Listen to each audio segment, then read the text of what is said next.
Transcribed.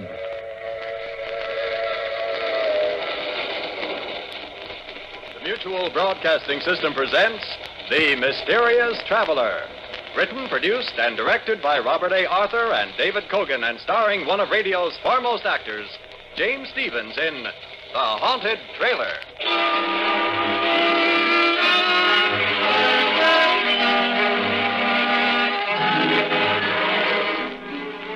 This is the Mysterious Traveler, inviting you to join me on another journey into the realm of the strange and the terrifying. I hope you will enjoy the trip, that it will thrill you a little and chill you a little. So settle back, get a good grip on your nerves, and be comfortable, if you can, as we take a little cross-country trip in The Haunted Trailer.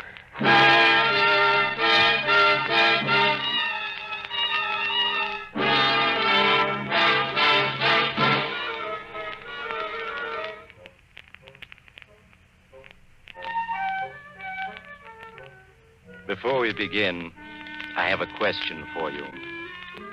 Do you believe in ghosts? No? That's good. Then my story won't bother you in the least.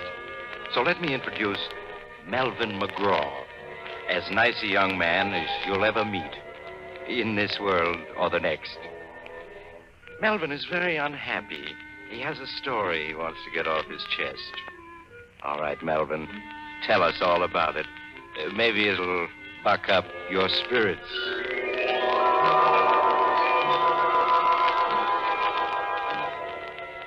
Spirits. Don't mention that word to me. What I could tell you about spirits. In fact, I'm going to. You are now listening to a desperate man. And yet, just 2 months ago, I was sitting on top of the world. I was heading for California in my coupe, pulling a brand new trailer. In California, I had a girl waiting for me. Her name was Louise, and we were going to be married. We were going to take a 2 weeks honeymoon trip in the trailer, then settle down in a little vine-covered cottage. But I haven't the heart to go into details. Just say that as I drove through the Catskills, I was happier than a lark. I'd made a late start, so I drove until well after dark. Then I found myself on an empty stretch of road in the mountains with a bad storm coming up. I didn't want to drive through a storm, so when I came to a tiny, dark railroad station, I pulled off the road beside it and made myself comfortable in my own trailer. In no time at all, I was asleep. But about midnight, a terrific clap of thunder woke me up. I sat up, bumped my head, and blinked. The storm was raging outside, and the trailer door had blown open. It was banging back and forth. I got up to close it, but before I reached it, it shut itself firmly. I was about to get back into my bunk when somewhere in the darkness a voice spoke. Now this is something like. It was an odd, unearthly sort of voice, and at first I thought I'd just imagined it. Then it spoke again. A house on wheels, furniture and everything. Some fun, eh, chum? They never had nothing like this when I was alive. Then I realized what must have happened. I'd left the radio on, and I was hearing some late program. I reached over to click it off, but it was already off. Puzzled, I found the light switch and turned it. The trailer was empty, except for me. I was staring around in perplexity when I heard it again, that strange voice. Over here, chum, in the easy chair. That's right. Now, can you see me? Can I see him? I rubbed my eyes, then rubbed them again. There was something white and misty sitting in my easy chair. Something that grew more and more solid as I stared at it, until I could see it quite plainly. Like looking at a disreputable old man carved out of a chunk of London fog. It was... the only thing it could be was... That's right, chum. I'm a ghost. My name is Spike Higgins. Pleased to meet you. What do you mean you're a ghost? There's no such thing as a ghost. Oh, no? Then listen to this. Oh! Did you ever hear a more ghostly groan than that? Or maybe you'd like to hear a banshee scream. You like it, chum? Every ghost can do it. Here, now I'll give you another demonstration. We call this one number 3B, the fatal warning. Are you ready? It'll curl your head. Are you prepared to meet your fate? Beware. Beware. Stop. Stop. Well, I ain't even begun yet. I got a whole bag of ghostly tricks to try out. Why, it's years since I had a chance to use a single one of them. Hey, what about some invisible footsteps, eh? Hey, you see, I can do that without even stirring from this chair. And then there's the hollow knock on the front door. I'll demonstrate that, too. There. And now the door creaks open. Now, listen.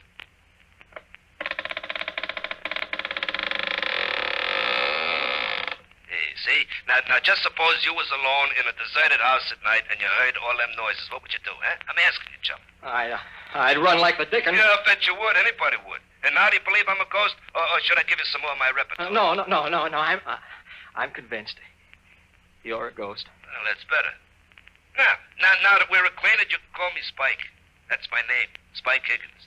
Born March 28, 1888. Died April 15, 1930. Well done, thou good and faithful servant. Oh, I certainly wish I could wake up. This dream I'm having is ghastly. Not ghastly, ghostly. And you're not asleep.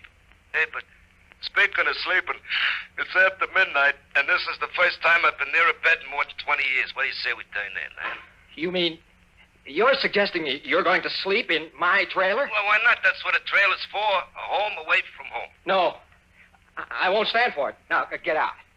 Why did you ever come in here in the first place? Well, why did you stop at my territory? Answer me that, chum. Don't call me chum. My name is Melvin. If my name was Melvin, I'd rather be called chum. Okay, Melvin, you invited me in. I did no such thing. I deny it. Well, you stopped beside my railroad station, didn't you? What do you mean, your railroad station? That old station outside, I haunted. A haunted railroad station? I never heard of such a thing. Well, there's plenty you never heard of. Well, back in 1930, I was a bum, see. I rode the boxcars. Well, one night I was trying to get away from a railroad bull. Toughest railroad dick in the business, name of Dan Banshee. Well, I slipped off the top of a boxcar just as we was passing his station, see? Well, so I got appointed resident ghost for Seven Pine Station. A real lousy break. Hasn't been anybody in the station after dark for 10 years. And then tonight you come along and park. Well, naturally, I invited myself in. Oh, had some layout you got here. Well, why did you stay if you disliked it so? Had to. I was doomed never to leave. Punishment, you see. You were doomed to stay here forever? Like I said, never to leave. Why? I'll show you, Spike. This is where you and I part company.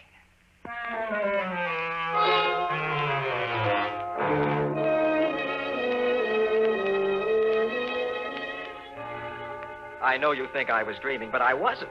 I was sitting there in my trailer talking to the ghost of a very disreputable-looking hobo. And I saw that I had to take drastic action.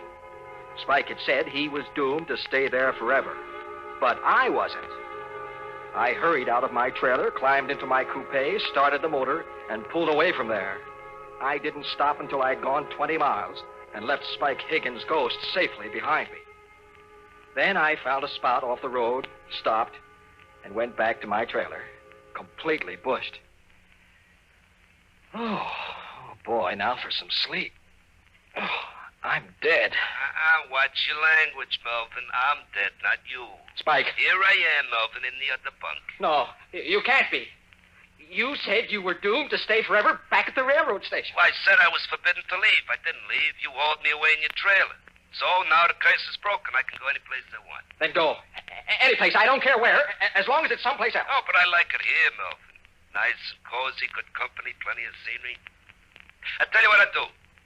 If looking at me bothers you, I'll merge. Then you won't be able to see me. Merge with what? Merge with the other world. So long, chum. I mean, Melvin. So long. He was gone. Except for me, the trailer was empty. Then I knew it had just been a dream. I took a stiff drink of scotch and tumbled into my bunk. Next morning, the sun was shining. I thought about Louise and cheered up. I made myself a cup of coffee and started out happy as a lark again. I stayed happy almost all day. Then, as it was getting on towards evening, a cold, clammy draft chilled the back of my neck, and... Hello, Melvin.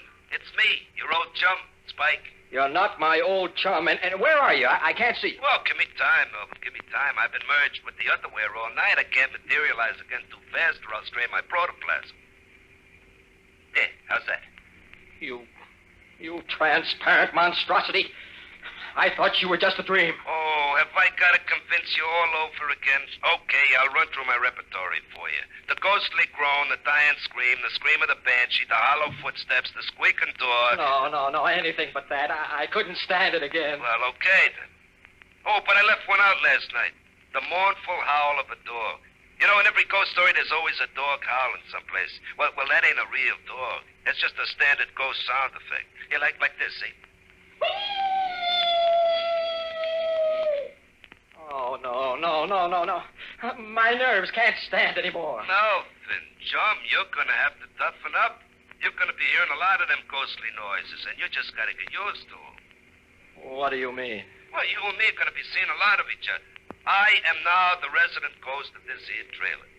Congratulations, Melvin. You own the first haunted trailer. Oh, don't be ridiculous.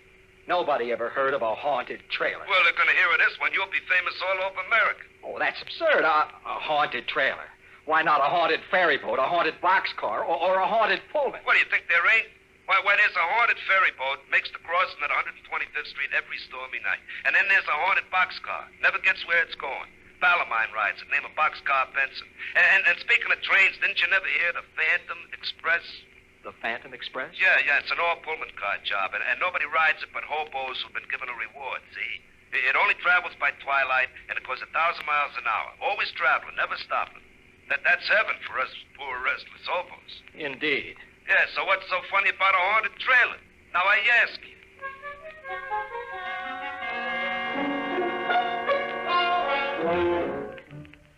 Well, as I got underway again, I was worried. The idea of taking Louise for a honeymoon in a haunted trailer didn't appeal to me. I didn't think it would appeal to Louise either, especially since Spike Higgins seemed to be a ghost completely lacking in all delicate sensibilities. But I didn't have any idea of what to do about it. Not even the ghost of an idea. Presently, Spike oozed himself back into the trailer, and I kept on driving until almost 9 o'clock. Then I turned into a little motel and arranged to park overnight. I had some supper at a diner nearby and then went back to my trailer, hoping against hope that Spike would be gone. But he wasn't. The trailer was full of cigar smoke and the smell of whiskey. There was Spike sprawled out on my bunk, inhaling the smoke of a cigar that burned in the ashtray, and from time to time leaning over to sniff at an open bottle of scotch. And to make it worse, another phantasmal character, long and thin and disreputable looking, occupied the other bunk. They were two thoroughly intoxicated spirits. Oh, many brave hearts lie asleep in the deep. So beware,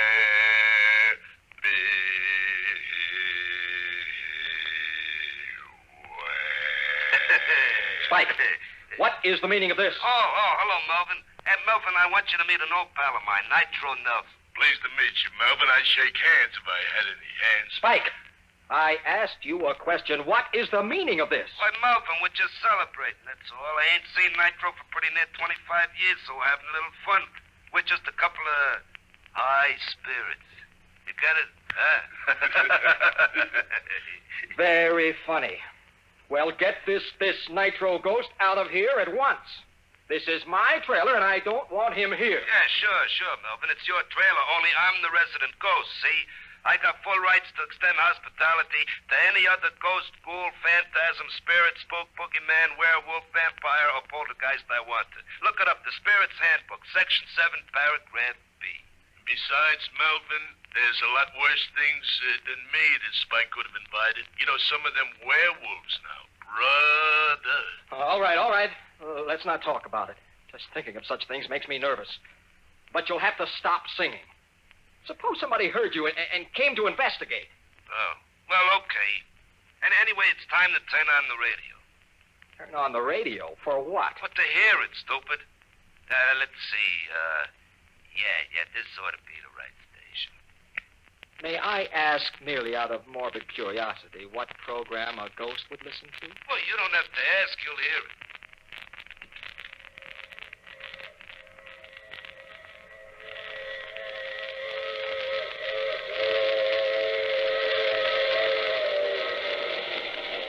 This is the Mysterious Traveler, inviting you to join me on another journey into the realm of the strange and the terrifying.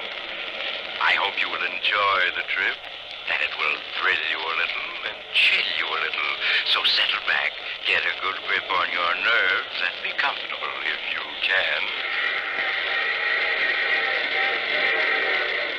Mysterious Traveler. Oh, that's a pipperoo of a program. Oh, no. Turn it off. Oh, what's the matter? You don't like the Mysterious Traveler? All us ghosts listen to it. Oh, I like it all right, but you don't expect me to listen to it with two ghosts right in the same room with me, do you? Sometimes he even scares us. Okay, we'll turn it off. Look, Spike, Yeah, Melvin. what'll you take to go away and leave me alone, both of you? Oh, Melvin, you don't understand. I've took up my abode in this here trailer. I'm your ghost now. Your family ghost. Where thou ghost, I will ghost. Hey, you get it? Huh? Then am I to understand you refuse to clear out? And the answer to that, Melvin, is absolutely. Well, in that case, I'm going to rent a cabin for the night. I couldn't possibly sleep in this trailer with you two hunks of animated fog. Suit yourself, Melvin. Anyway, me and Spike got some practice in the dope. Okay, Spike, let's go. First, the mournful dog howl.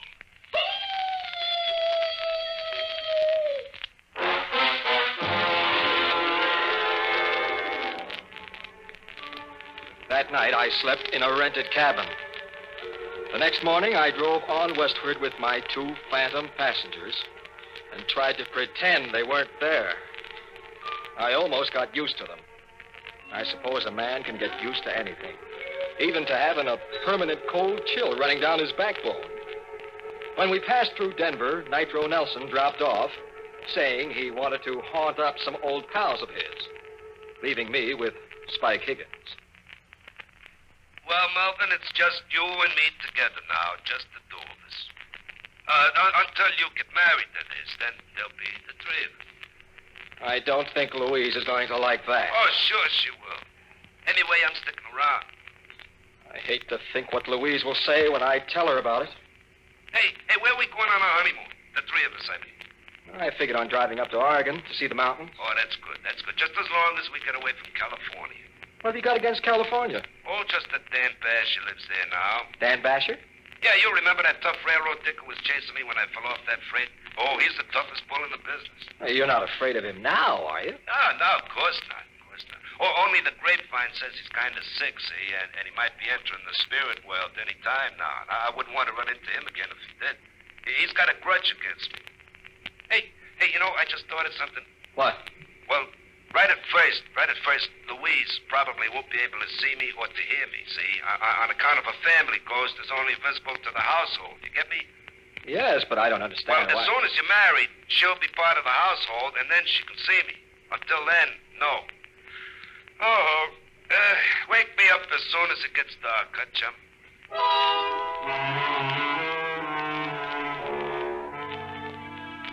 3 days ago, we reached Santa Monica. I rented parking space in an auto camp and immediately phoned Louise. Melvin, darling, I'm so glad you're here. I've been worried not hearing from you. Oh, I'll explain all about that. When can I come and see you? Well, I better come see you first, Melvin. You see, my uncle isn't well, and the doctor said he must have quiet. I'll be there in an hour. I hurried back to the trailer and tried to clean it up. Spike Higgins' ghost lay on a bunk and watched me cynically. Hey, take it easy, Melvin. You're no good at housework. You know, this place needs a woman's touch. Now listen, you. You've got to promise not to frighten Louise. I told you, Melvin. She won't even know I'm here. I certainly hope not. That would ruin everything. Here she comes now. Coming, darling. Melvin. Louise. Oh, here, let me help you in. Oh, thank you, Melvin. So this is it. The trailer you wrote me about. Uh-huh, darling. Look, here's the stove, and an icebox, and a built-in bar. A bar? Uh-huh. Oh, now, Melvin, you know I disapprove of spirits. I resent that. Be quiet. Why, Melvin. Oh, excuse me, darling. I wasn't talking to you. Well, then who were you talking to? Oh, it's hard to explain. Look, Louise, here's a writing desk that folds into the wall, and a regular easy chair. Well, it's very nice, Melvin, but all the same, we're not taking any spirits along on our honeymoon, bar or no bar. Oh, she got a surprise coming to her. I said to be quiet. Melvin, how can you talk to me like that? Come on, show her who's boss, Melvin. I told you to shut up. Melvin! I won't stay here and be insulted. You can telephone me when you're ready to apologize. With that, Louise stormed out. That evening, I had to plead with her on the telephone for half an hour before she would consent to let me drive out and see her at her home. Oh, really, Melvin, you were very rude this afternoon. Oh, I'm sorry, darling. I'm overwrought. I apologize. Well, you do look rather haggard, Melvin. And the way your hair stands on end, you really should do something about it. I wish I could. Louise, how soon can we get married? Well, I don't know. It depends on Uncle Dan. Uncle Dan? Uncle Dan Basher, my mother's brother. He's very ill. The doctor just gives him a few more days. Your uncle is Dan Basher, who used to be a railroad detective? Why, yes. And he's dying? I'm afraid so, Melvin. But you needn't look so pleased about it. Oh, sorry, darling. Look, I must talk to him now. Oh, but the doctor said he can't. Just be for a minute, disturbed. darling. It's very important. Well, maybe just for a minute. Come this way. This is his door. Uncle Dan, Yeah? do you feel strong enough to talk? What about? Well, it's Melvin, my fiancé. He wants to meet you. Send him in. Come in, Melvin. Oh, thank you, Louise. Look, I must speak to your uncle in private. Oh, but Melvin, I'll explain later. That's a good girl. Thank you, Louise. Good work. I can never get rid of her. What do you want to marry Louise for, anyway? Oh, I love her. It's a pretty poor excuse for getting married. She's like her mother, my sister. The reason I spent all my life on the railroad. Well, that's what I want to talk about, sir. Do you remember a certain Spike Higgins? Do I remember him? If I could ever get my hands on him. You know him? I know his ghost. He's haunting my trailer. He is, huh? I'd certainly like to meet up with him. Well, I'd certainly like you to. He's outside now. My trailer is parked at the curb. Well, in that case, I was figuring on postponing the event for a few days. But for the privilege of meeting up with Spike Higgins' ghost. Yes? Lad, go outside and wait. I'll be out in a couple of minutes. In the spirit.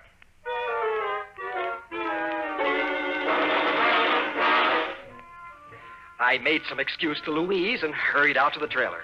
Spike Higgins' ghost was lolling on my bunk. Oh, out so soon, Melvin? What's the matter? Oh, nothing, Spike. Nothing. You're up to something. What is it? Nothing, I tell you. Oh, relax, Spike. Relax. I got a funny feeling. Uh-oh, someone's coming. What do you mean, someone? Another spook. He's coming in here. Hello, Spike. Dan Basher. In the spirit, Spike.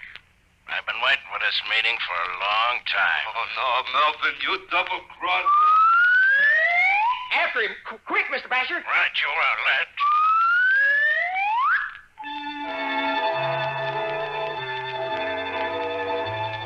I rushed outside.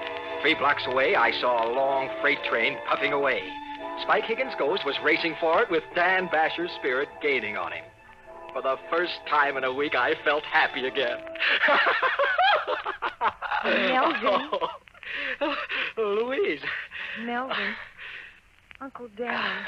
He's gone. Yes, I know he is. You know? Well, what do you mean? Well, I just saw him running for that freight train. You saw Uncle Dan running for a freight train? Oh, I certainly did. Wonderful fellow, your uncle. Well, Melvin, are you mad? Mad? Not a bit. I am as happy as a lark. Well, you must be out of your mind. Here, poor Uncle Dan has just... Oh, Melvin, and you just stand there laughing about it. Laughing! But Louise, you don't understand. Oh, I understand all too well. You want to break our engagement. Hi, Melvin. So you want to get rid of me, do you? I certainly do. There, I knew it. I just knew it. Louise, darling. Oh, just like a dame, always weeping. Will you shut up? Isn't there any way to get rid of you? Well, there certainly is. Goodbye, Melvin McGraw, forever. Louise. Oh, never mind, Melvin. You've always got me.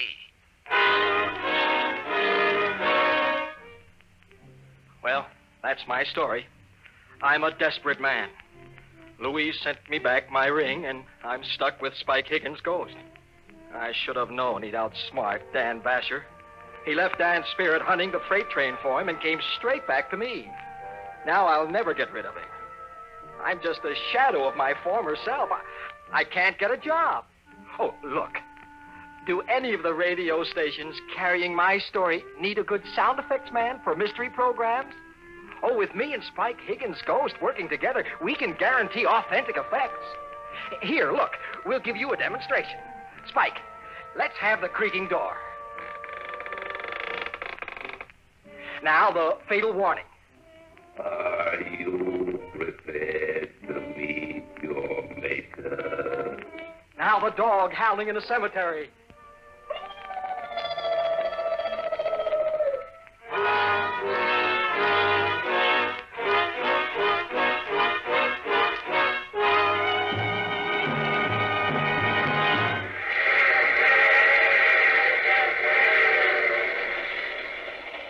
This is the mysterious traveler again. Dear me, what an odd story Meldrum had to tell. Really, I don't know whether to take it seriously or not. A haunted trail. It would be just the thing for my summer vacation. I do know a haunted telephone booth where I make all my calls. Oh, but I'm just joking. There are no such things as ghosts. Are there, Spike? Oh, of course there ain't. Well, the whole idea is ridiculous. You see? Oh, you have to get off here? I'm sorry. But I'm sure we'll meet again. I take this same train every week at this same time.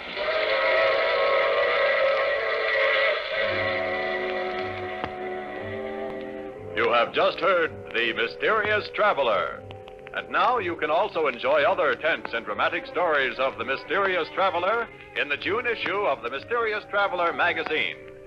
In our cast were James Stevens, Larry Haynes, Bill Zugert, and Shirley Blank, with Maurice Tarplin starred in the title role. Music is under the direction of Emerson Buckley and was composed by Richard DuPage. This program came from New York.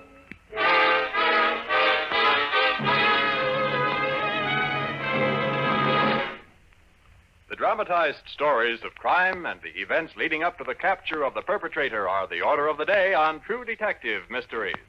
These stories are based on actual police file cases and have an air of authenticity seldom captured by a crime program.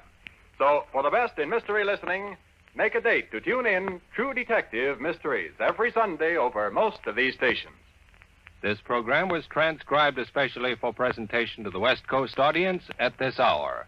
Listen again next week at this same time for Mysterious Traveler. And stay tuned now for Let George Do It, heard over most of these same stations. This is the Mutual Don Lee Broadcasting System.